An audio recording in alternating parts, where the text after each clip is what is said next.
دوسرے پارے کا خلاصہ کیا ہے؟ دوسرا پارہ جو شروع ہو رہا ہے یہ تحویل قبلہ سے، سیقول السفہاء من الناس ما ولاہم، یہ اللہ تعالیٰ نے تحویل قبلہ کی ڈائریکشن کی چینجنگ کی بات فرمائی ہے۔ کیا مطلب؟ یہ کیا معاملہ تھا؟ حضور پاک صلی اللہ علیہ وآلہ وسلم نے منہ کعبۃ اللہ شریف طرف کرنے کے لیے اللہ سے دعا مانگی مدینہ میں جا کر، حالانکہ اس وقت بیت المقدس قبلہ تھا جو پاکستان میں شمال کی سائیڈ ہے، مسجد اقصی فلسطین۔ دعا فرمائے اللہ ان کی مدد فرمائے، اللہ اسرائیل کو تباہ اور برباد فرمائے، بہت مظلوم ہے، اور مسلم حکمرانوں کو اللہ غیرت اور ہوش کے ناخن عطا فرمائے کہ مسلمان کا درد ہم محسوس کریں۔ پہلے اس طرف قبلہ تھا تو حضور ادھر منہ فرماتے تھے، 16-17 مہینے ادھر منہ کی، دل میں آتا یا اللہ بیت اللہ ہو جائے۔ تو ایک دن بنو حارثہ کی مسجد میں حضور نماز پڑھا رہے ہیں کہ آیت اتری کہ آپ بیت اللہ کی طرف منہ فرمائیں، حضور نے منہ فرما لیا، صحابہ نے منہ کر لیا، تو آج تک بیت اللہ کی طرف منہ ہے۔ یہودیوں نے اعتراض کرنا شروع کر دیا، وہ کہنے لگے ما ولاہم عن قبلتہم التی کانوا علیہا، کیوں چینجنگ کی ہے، کیا ضرورت ہے؟ تو رب کریم نے ان کو جواب دیا، فرمایا قل للہ المشرق والمغرب، اللہ مشرق کا کہہ دے مغرب کا کہہ دے، یہ رب کریم کا معاملہ ہے، تمہیں اس سے کیا لینا دینا؟ یا تو تم مسلمان بنو اور پھر اسلام کے اندرونی معاملات میں بات کرو، جب تم باؤنڈری آف اسلام میں انٹری نہیں ہو تو تمہیں آبجیکشن کی کیا ضرورت ہے؟ تو اللہ تعالی نے جواب دیا اور پوری ترتیب پہ فرمایا کہ جو پہلے قبلہ دیا تھا وہ بھی ہمارا حکم تھا، یہ جو بیت اللہ کی طرف منہ کرایا ہے یہ بھی ہمارا حکم ہے۔ اچھا، جو پہلے قبلہ کرایا تھا بیت المقدس کی طرف، اللہ فرماتے وہ ہمارا حکم ہے، حالانکہ پورے قرآن میں وہ حکم کی آیت نہیں ہے، تو وہ حکم کہاں اترا تھا؟ وہ حکم حدیث میں اترا تھا، تو اللہ نے حدیث کے حکم کو بھی اپنا حکم بیان فرمایا۔ یہ اتھارٹی آف سنہ جسے کہتے ہیں، حجیت حدیث، یہ بھی قرآن کریم کے دوسرے پارے کے پہلے صفحے سمجھ آتی ہے۔ اس سے آگے چلیں تو اللہ تعالیٰ نے شہید کی بات فرمائی ہے۔ شہید کون ہے؟ وَلَا تَقُولُوا لِمَن يُقْتَلُ فِي سَبِيلِ اللَّهِ اموات میں اللہ نے شہید کی موت، شہید کے خون کے بارے میں فرمایا، جس کو علامہ اقبال رحمۃ اللہ علیہ نے اپنے شعر میں ایک ہی لفظ میں سمجھایا ہے کہ شہید کا جو خون ہے وہ قوم کی زکوٰۃ ہے، اور شہید کی جو موت ہے وہ قوم کی حیات ہے۔ تو یہ شہادت مرنا نہیں ہے بلکہ ہمیشہ کے لیے زندہ و تابیدہ ہو جانا ہے۔ تو یہ ارشاد فرمایا، اور فرمایا جو مر جاتے ہیں اللہ کے راستے میں قتل ہو جاتے ہیں انہیں مردہ نہ کہنا بلکہ زندہ ہے، اور اللہ رب العزت کے ہاں ان کو رزق ملتا ہے، اس چیز کا تمہیں شعور نہیں ہے، یعنی ہم اس کو سمجھ نہیں سکتے، بس اس پر ایمان رکھیں، اس پر بحث نہیں کرنی چاہیے، یہ بیان فرمایا۔ اس کے بعد ان صفا والمروہ میں صفا اور مروہ مکہ مکرمہ کی دو پہاڑیوں کا ذکر فرمایا۔ اللہ تعالیٰ آپ کو حرمین شریفین کا سفر عطا فرمائے، اللہ آپ کی برکت سے ہمیں لے جائے۔ تو جب آپ بیت اللہ شریف جائیں گے، احاطہ مسجد حرام میں دونوں پہاڑیاں آج بھی موجود ہیں، ایک صفا ہے اور ایک مروہ ہے۔ صفا پہاڑی سے سعی دوڑنا شروع ہوتا ہے، مروہ پہاڑی پر دوڑنا ختم ہوتا ہے، یہ اس کے 7 چکر ہیں۔ جو حضرات گئے ہیں وہ اس سے بخوبی واقف ہے، جب تک بندہ نہیں گیا تو اس کو سمجھ نہیں آتا، اور جب بندہ ہو کے آتا ہے تو علماء نے لکھا ہے کہ پہلے ترسنا ہوتا ہے پھر تڑپنا ہوتا ہے۔ تو اللہ تعالیٰ ہم سب کو عطا فرمائے۔ تو صفا اور مروہ کے بارے میں رب نے فرمایا ان الصفا والمروۃ من شعائر اللہ، یہ اللہ رب العزت کی طرف سے ایک جو ہے نا کیا کہتے ہیں محترم اور عزت والے مقام ہے۔ یہ کیوں فرمایا؟ وجہ کیا تھی؟ وجہ یہ تھی کہ یہ دونوں پہاڑیاں وہ ہیں جس میں حضرت حاجرہ علیہ السلام دوڑی تھیں اپنے بچے حضرت اسماعیل کے پانی کے لیے، اس کی ایک تفصیل ہے۔ تو جہاں وہ دوڑی تھی تو اللہ تعالیٰ نے عمرے اور معتمر اور حاجی کے لیے لازمی قرار دے دیا ہے، لیکن مسئلہ یہ تھا کہ اس ان پہاڑوں کے اوپر کافر بت رکھتے تھے، تو جو بت رکھتے تھے تو اب صحابہ کرام پریشان ہو کے کافر تو ادھر بت رکھتے تھے، ہم اس کا طواف اور معاملہ سعی کیسے کریں؟ تو اللہ نے فرمایا بت ہٹا دیے گئے تو مان لیے کوئی حرج نہیں ہے، آپ یہاں سعی کر سکتے ہیں۔ یہاں ایک چیز ہوئی تھی، ایک کا نام تھا سیاف، ایک کا نام تھا نائلہ۔ نائلہ لڑکی تھی اور سیاف لڑکا تھا، انہوں نے منہ کالا کیا تھا یہاں پر، تو دونوں بت بن گئے تھے بالکل پتھر کی طرح انہی پہاڑوں پہ۔ تو اس پر بھی لوگ جو ہے نا جھجک رکھتے تھے کہ یار ایسی جگہوں میں کہاں جائیں، تو رب کریم نے فرمایا کہ جس نے گناہ کیا وہ پکڑا گیا، جب تم نیکی کے لیے آؤ گے تو تمہیں اجر ملے گا، تو اس لیے صفا مروہ کی بات فرمائی۔ اس سے آگے اللہ تعالیٰ نے 4 چیزوں کی حرمت کی بات فرمائی ہے صفا مروہ کے حکم کو جا کر آگے۔ یہ جو ہے انما حرم علیکم المیت والدم ولحم الخنزیر وما اہل بہ لغیر اللہ، فرمایا 4 چیزیں حرام ہیں۔ بہنے والا خون، یعنی جانور حلال کو جب ہم ذبح کرتے ہیں تو اس سے جو خون نکل رہا ہوتا ہے بہنے والا دم مسفوح، یہ حرام ہے۔ اگر یہ کپڑوں پہ لگ گیا تو اس کو دھونا پڑے گا۔ ہاں اس کے اندر بوٹی بناتے وقت کوئی خون کی چھینٹ آ گئی، اس کو ہم حرام نہیں سمجھتے، اللہ نے اس کو حرام نہیں فرمایا۔ دوسرا خنزیر کو حرام فرمایا، اور تیسرا اس جانور کو رب کریم نے حرام فرمایا جس کے اوپر غیر اللہ کا نام نام لیا گیا ہو، کہ اللہ کے لیے ذبح نہیں ہو رہا، بت کے لیے ذبح ہو رہا ہے، غیر اللہ کے لیے ذبح ہو رہا ہے، تو جو ذبح ہے وہ صرف اللہ کے لیے۔ جان کسی جانور کی لینی ہے حلال کی تو اللہ کے نام پہ لینی ہے، اس لیے بسم اللہ اللہ اکبر ہے، اگر اللہ کا نام نہیں ہوگا تو وہ حرام ہے۔ اور پھر اللہ نے مردار کی بات فرمائی۔ اب ذرا توجہ رکھ لیں، پہلا حرام مردار ہے یعنی جو خود مر جائے، دوسرا دم مسفوح ہے، تیسرا خنزیر ہے، اور چوتھا وہ حلال جانور جس پر غیر اللہ کا نام لیا جائے۔ تو یہ چوتھے درجے کا حرام ہے جو خنزیر سے بھی آگے ہے، مردار سے بھی آگے ہے، اور بہتے ہوئے خون سے بھی آگے ہے۔ تو ہم یہ نہیں کہہ سکتے کہ جانور حلال ہے، بھئی حلال ضرور ہے لیکن آپ نے اس کو غیر اللہ کے لیے ذبح کیا ہے، تقرب غیر اللہ ہے تو اللہ کی طرف سے نہیں ہے، تو اس حلال جانور کو بھی حلال نہیں مانا جائے گا کیونکہ اس میں اللہ کا نام نہیں لیا گیا۔ اس سے آگے آئے تو وَلَكُمْ فِي الْقِصَاصِ حَيَاةٌ يَا أُولِي الْأَلْبَابِ، ابھی آپ سے پڑھ رہے تھے تو میرے ذہن میں اس وقت ایک سوال آیا کہ یہاں اللہ فرماتے ہیں وَلَكُمْ فِي الْقِصَاصِ حَيَاةٌ يَا أُولِي الْأَلْبَابِ، کہ تمہارے لیے رب کریم نے اس میں زندگی رکھ دی ہے، کہ یہ زندگی ہے جو وہ ہوگا، کیا کہتے ہیں، قصاص ہوگا۔ اب سوال اٹھتے ہیں، قصاص پہ تو بندہ قتل ہوتا ہے تو زندگی کیسے ہے؟ ایک بندہ کسی کو مار دے، قتل کر دے، تو قتل کرنے والا دوسرے قتل کر رہا ہے، پھر خود بھی قتل ہو رہا ہے، تو دو بندے مر رہے ہیں، تو اس میں زندگی کیسی ہے؟ رب تو فرماتے ہیں اس میں زندگی ہے۔ تو مراد یہ ہے کہ اگر قصاص کہیں ہو جائے گا نا تو جس کو پتہ چلے گا کہ مارنے والے کو جو مار دیتے ہیں تو وہ نہیں مارے گا، معاشرے میں امن ہوگا، تو نہ قاتل مرے گا نہ مقتول مرے گا۔ تو یہ حیات ہے، اس لیے سزاؤں کو جو شرعی سزائیں ہیں ان کا نافذ کرنا ہو جائے تو اس کے بعد جرم ختم ہو جاتا ہے۔ اس سے آگے اللہ تعالیٰ نے وصیت کی بات فرمائی ہے۔ یہ جو رب فرماتے ہیں کتب علیکم اذا حضر احدکم الموت، یہ جو اللہ نے وصیت کی بات فرمائی ہے، اس سے سمجھ آتا ہے کہ وصیت ہر بندے پر کرنا وفات کے وقت لازمی ہے، لیکن یہ آیت پہلے کی ہے، بعد میں آیت اتری ہے سورۃ نساء میں جس میں اللہ نے ورثاء کے حصے مقرر کر دیے ہیں، تو اس لیے اس آیت کا حکم باقی نہیں رہا، اس لیے وصیت کرنا فرض نہیں رہی۔ اس سے آگے اللہ تعالیٰ نے یا ایھا الذین آمنوا کتب علیکم الصیام کی بات فرمائی ہے، روزے کی۔ تو روزے سے پتہ چلتا ہے کہ پچھلی امتوں پہ بھی روزے تھے، ہم پہ بھی روزے ہیں، ان میں ایک فرق ہے۔ پچھلی امتوں کے ہر قمری مہینے کی 13، 14، 15 تاریخ کو روزہ تھا، اور مسلمانوں کو اللہ تعالیٰ نے جو روزے عطا فرمائے ہیں وہ روزے ان کے پورا سال چلتے تھے، ایک مہینہ میں 3 دن، تو اللہ نے وہ اکٹھے کر کے ہمیں ایک مہینے میں عطا فرمائے۔ اب حدیث پاک میں جو ایک مہینہ روزے رکھے تو اور 6 روزے شوال میں رکھے، یعنی عید والے مہینے میں، چاہے الگ الگ رکھ لے شوال میں، تو اسے پورے سال کے روزوں کو ثواب ملے گا۔ کیوں؟ یہ تو 36 روزے بنے، 30 رمضان کے اور 6 شوال کے، تو سال میں تو 360 دن ہوتے ہیں۔ تو رب کریم نے جواب دیا کہ پچھلی امتوں کو 360 دنوں میں 36 روزے ہوتے تھے، پورے سال 3 چلتے تھے، تمہیں وہ پورے سال کا اکٹھا کر کے دے دیا گیا ہے، تو یہ ثواب ہے۔ اور پھر دوسری قرآن کی آیت ہے کہ تم ایک نیکی کرو تو 10 کا بدلہ ملے گا، تو 360 بدلہ میں ملے گا 36 روزوں کا، تو 360 دن قمری سال کے ہوتے ہیں، 365 دن یہ شمسی سال کے ہوتے ہیں، تو قمری سال کے حساب سے پورے سال کے روزوں کا ثواب ملے گا اگر رمضان بھی رکھ لیں اور شوال بھی رکھ لیں۔ اس سے آگے آئیں تو اللہ تعالیٰ نے شہر رمضان الذی انزل فیہ القرآن کی بات فرمائی کہ رمضان المبارک وہ مقدس مہینہ ہے جس مہینہ میں اللہ تعالیٰ نے قرآن کریم کو نازل کیا ہے۔ آج ہماری یہاں قرآن کی تفسیر کی گفتگو کی بیٹھک کی وجہ بھی شاید یہ آیت ہے۔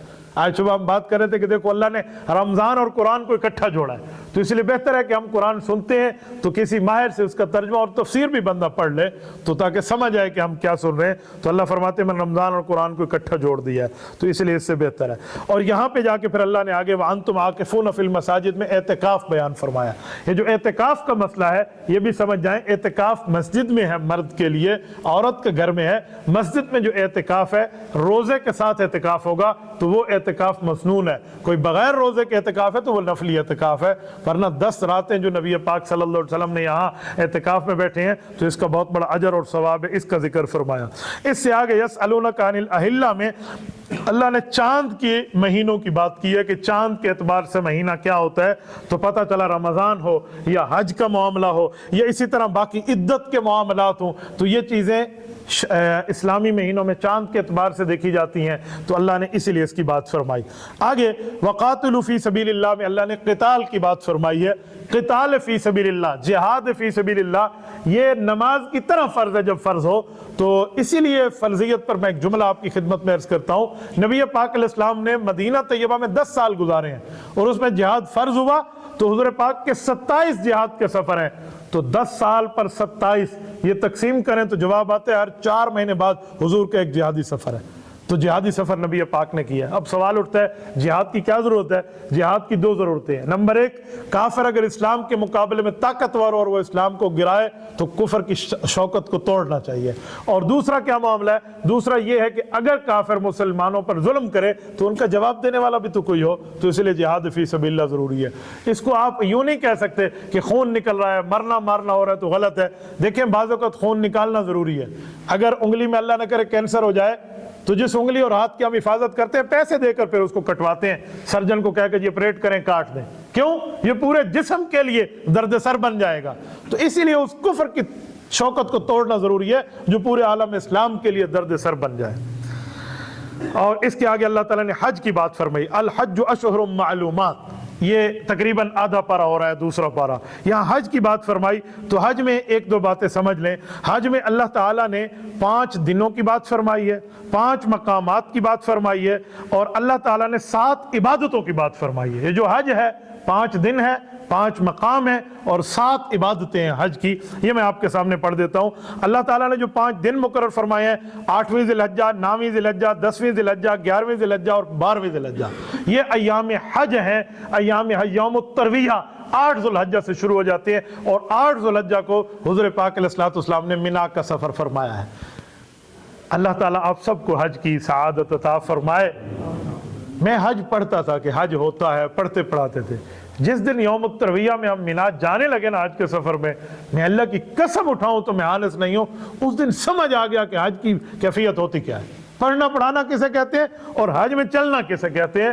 پوری زندگی کی بندہ دولت لگا لینا، لیکن 9 ذی الحجہ کی جو کیفیت میدان عرفات میں ملتی ہے شاید وہ سودا سستا ہے کہ اگر پوری زندگی کی پونجی لگ جائے لیکن وہ کیفیت ملے جہاں سمجھ آ رہا ہوتا ہے کہ رب کریم کی رحمت کیا ہے۔ 65 سینٹی گریڈ سے اوپر کی گرمی ہوتی ہے لیکن حاجی کے عشق اور استقامت اس کو مات دے جاتے ہیں۔ یقین مانے میں وہاں دیکھ رہا ہوتا ہوں کتنے عرصے سے رب کریم نے ایک موقع عطا فرمایا، میں اس کو بیان نہیں کر سکتا، آپ کے سامنے یہ فیلنگز ہیں۔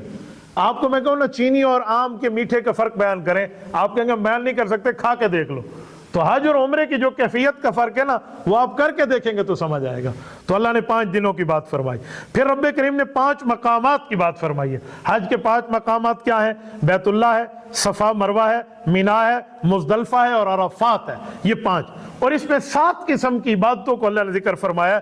جو 7 عبادتیں ہیں وہ یہ ہیں، احرام ہے، طواف ہے، سعی ہے، وقوف ہے، رمی ہے، قربانی ہے اور پھر حلق اور قصر ہے۔ یہ 7 عبادتیں ہیں۔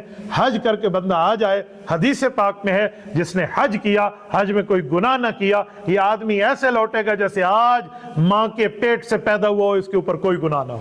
اور اللہ کے رسول نے فرمایا جس کا مفہوم ہے اگر سواری پہ چڑھ کے حج کرو گے تو تمہیں ایک قدم پہ 70 لاکھ نیکی ملے گی، اور پیدل حج کرو گے بیت اللہ سے عرفات، صرف یہ پیدل، اپنے ملک سے بھی نہیں، بیت اللہ سے عرفات تک اگر یہ پیدل آپ سفر کرو گے تو ہر قدم پہ 7 کروڑ نیکی ملے گی، ہر قدم پہ 7 کروڑ۔ تو پیدل ثواب بہت بڑا ہے، بہت بڑا اجر اور ثواب۔ کل ملا کے 5 دن میں 80 کلومیٹر چلنا کوئی بڑی بات نہیں ہے، کل 5 دنوں میں چلنا ہے۔ تھوڑا تھوڑا کر کے بندے کے 5ویں دن جا کر 80 کلومیٹر پورے ہوتے ہیں، تو جوانی میں 80 کلومیٹر کوئی پرابلم نہیں ہے، لیکن ہر قدم پہ 7 کروڑ نیکی ہے۔ اللہ ہم سب کو عطا فرمائے۔ یہ بیان فرمائے۔ اس کے بعد اللہ تعالیٰ نے مرتدین کے احکامات، رب کریم نے فرمایا جو مرتد ہو تو مرتد کی سزا کیا ہے۔ مرتد کی سزا اللہ تعالیٰ نے ذمہ فرمائی ہے کہ مرتد کی سزا جو ہے اس کو 3 دن کی اسلامی حکومت مہلت دے گی، اس کے تمام اعتراضات کو ختم کرے گی، اور اگر اس کے جب تک اعتراض ختم نہیں ہوتے اسے سمجھایا جائے گا، پر سب کچھ سمجھانے کے بعد بھی نہ مانا تو اس کی سزا سزائے موت ہے۔ لیکن یہ یاد رکھیں یہ آپ کا اور میرا کام نہیں ہے، یہ اسلامی حکومت کی ذمہ داری ہے۔ مرتد کی سزا وہ اس پہ عمل کرے گی، آپ اور ہم کلاشن کو اٹھا کے اس کی سزا نہیں دے سکتے، عوام کو منع ہے۔ اس کے بعد حالت حیض، ڈیز آف دا مینسز میں کیا خاوند اپنی اہلیہ کے پاس جا سکتا ہے یا نہیں جا سکتا، تو اس بارے میں وَيَسْأَلُونَكَ عَنِ الْمَحِيضِ، یہ ڈیز آف مینسز کے بارے میں یا رسول اللہ آپ سے پوچھتے ہیں، تو رب نے جواب دیا قُلْ هُوَ أَذًا فَاعْتَزِلُوا النِّسَاءَ فِي الْمَحِيضِ، یہ پلیتی کے دن ہے، اس پہ بیوی سے ہم بستر ہونے سے بندہ دور رہے، گھر والوں کے قریب نہ جائے، تو اللہ نے اس کو بیان فرمایا۔ پھر جب اس کے لیے وقت پاکیزگی آ جائے تو پھر خاوند جا سکتا ہے، یہ اللہ نے پوری ترتیب کے ساتھ بیان ارشاد فرما دیا۔ اس کے بعد الطلاق مرتان، رب کریم نے طلاق کے بارے میں احکامات دیے ہیں۔ جو طلاق طلاق ہے، فرمایا یہ 3 طلاقیں ہیں، تو 2 طلاق الگ ذکر کی ہیں، تیسری طلاق الگ ذکر کی۔ اب طلاق مرتان، فرمایا طلاق 2 قسم کی ہے، یہ اللہ نے 2 الگ ذکر کی ہیں۔ کیوں کہ 2 طلاقوں کے بعد رجوع ہو سکتا ہے، تیسری کے بعد رجوع نہیں ہو سکتا، اسی لیے اس کو الگ ذکر کیا۔ فَإِن طَلَّقَهَا فَلَا تَحِلُّ لَهُ مِن بَعْدُ حَتَّى تَنكِحَ زَوْجًا غَيْرَهُ۔ یہ ذرا خوب سمجھ لیں، سمجھنے کا مسئلہ ہے۔ لوگ کہتے ہیں اللہ نے 2 طلاقیں ذکر کی، مرتان 2 مرتبہ طلاق ہے، بھئی 2 مرتبہ رب نے الگ اس لیے ذکر کی ہے کہ 2 طلاقوں کے بعد واپسی ہو سکتی ہے، تیسری کے بعد واپسی نہیں ہو سکتی، اس کو اللہ تعالیٰ نے الگ ذکر کیا۔ پھر اللہ نے عدت کا مسئلہ بیان فرمایا، وَالَّذِينَ يُتَوَفَّوْنَ مِنكُم میں عدت یہ تھی کہ اسلام سے پہلے شروع میں جو معاملہ تھا 1 سال کی عدت تھی، متاعًا إِلَى الْحَوْلِ غَيْرَ إِخْرَاج، 1 سال عورت گھر میں رہتی، لیکن اسلام نے اس کو 4 وعشرہ ذکر فرمایا کہ 4 اشہر وعشرہ 130 دن اللہ تعالیٰ نے اس کو ذکر فرمایا، 4 ماہ 10 دن جو ہیں، تو یہ اسلام نے اس کی پوری ترتیب ذکر فرمائی۔ اچھا، عدت پر ایک بات ذہن میں رکھیں، کچھ لوگ سمجھتے ہیں کہ جب عدت میں عورت آ جائے تو اس کا پردہ بڑھ جاتا ہے۔ یاد رکھیں، عدت پردہ بڑھاتی بھی نہیں ہے، عدت پردہ گھٹاتی بھی نہیں ہے۔ پردہ اسلام میں جن سے پہلے تھا انہی سے بعد میں، داماد سے پردہ پہلے بھی نہیں تھا، داماد سے پردہ اب بھی نہیں ہے، دیور سے پردہ پہلے بھی تھا، دیور سے پردہ اب بھی ہے۔ کچھ لوگ سمجھتے نہیں عدت میں عورت کے پاس نہیں جانا چاہیے پردے کے احکام میں، وہ عدت میں ہے، تو عدت میں لوگ سختی کرتے ہیں۔ عدت اور غیر عدت میں پردہ ایک ہی ہے۔ ہاں، گھر سے نکلنے کے معاملات میں مسئلہ ہو جاتا ہے، شادی بیاہ میں نہ جائے، وہ جو ہے نا کیا کہتے ہیں، اس طرح نئے کپڑے پہن کے خوشی کا اظہار نہ کرے، عدت کے دن ہے، اس دوران اگر اسے سر میں کوئی تکلیف ہے تو تیل وغیرہ وہ عورت ڈال سکتی ہے، کوئی منع نہیں ہے، ڈاکٹر کے پاس جانا ہے تو جا سکتی ہے، خاوند کی پینشن کے لیے سگنیچر کرنے ہے تو بینک جا سکتی ہے، تو یہ تو گنجائش ہے، لیکن یہ پردے کے معاملات کو سمجھ جائیں۔ پھر اللہ تعالیٰ نے تیسرے پارے کے آخر میں جا کر جو ذکر فرمایا وہ عدت میں نکاح کے پیغام دینے کے بارے میں فرمایا۔ رب کریم فرماتے ہیں وَلَا جُنَاحَ عَلَيْكُمْ فِي مَا عَرَضْتُمْ بِهِ مِنْ خِطْبَةِ النِّسَاءِ أَوْ أَكْنَنْتُمْ فِي أَنفُسِكُمْ۔ فرمایا عدت میں آپ نکاح کا پیغام نہیں دے سکتے، کہ ایک خاتون کی عدت پوری نہیں ہوئی، آپ اسے نکاح کا پیغام دے دیں بھی اس نے ہمارے ساتھ شادی کرنی ہے، میرے بیٹے کے ساتھ، میرے بھائی کے ساتھ، میرے دوست کے، آپ ابھی نکاح کے میسج شروع کر دیں۔ رب نے اس کو حرام اور منع فرمایا ہے۔ عدت کے دوران نکاح کا پیغام نہیں دیا جا سکتا۔ اشارے سے بات چلانا اور ہے، اشارے کے ساتھ بات چلانا، لیکن نکاح کا پیغام عدت میں دینا منع ہے۔ اور پھر آخر میں اللہ تعالیٰ نے حضرت طالوت کا ذکر فرمایا، طالوت کا۔ جالوت کافر تھا، طالوت مسلمان تھے۔